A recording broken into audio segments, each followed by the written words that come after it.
For today's video guys, ay gagawa tayo ng cassava cake. So ayan, tinikman ko lang siya.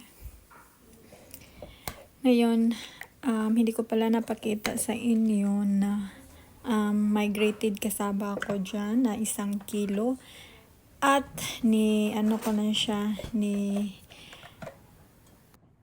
drain ko na pala yung tubig ng grated cassava. At saka yung ginagawa ko ngayon ay minix ko lang yung coconut milk, condensed milk, at saka yung evaporated milk.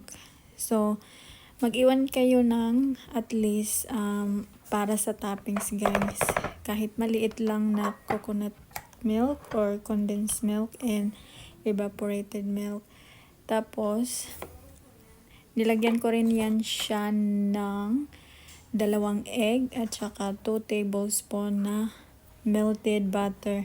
Nilagyan ko rin siya ng 1/4 cup na white sugar.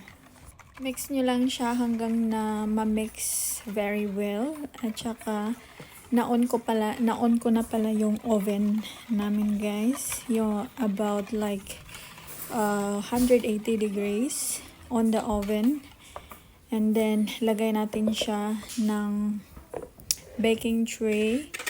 At saka sa oven mga siguro 180 degree, tapos yung time is at least 40 minutes siya. So luto na yan siya 40 minutes.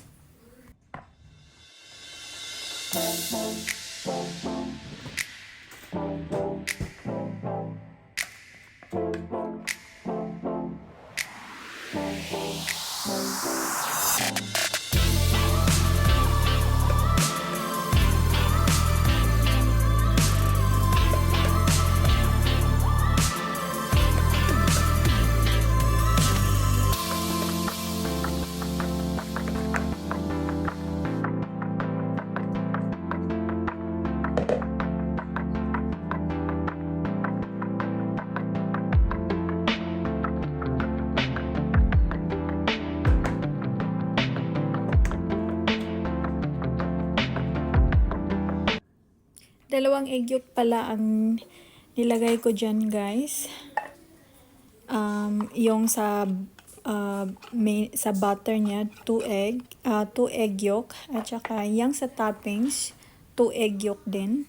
Saka it's up to you kung gaano katamis ang gusto niyo. Pwede nyo, kayo na ang bahala kung anong magtansya, kasi pwede naman siya itansya mo lang eh.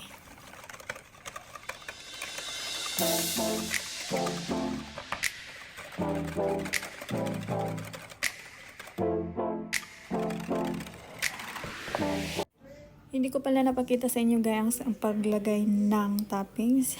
Pero paglagay mo sa toppings, balik mo ulit siya sa oven ng 200 degrees Celsius for about 20 minutes para lang maging malutong yung toppings.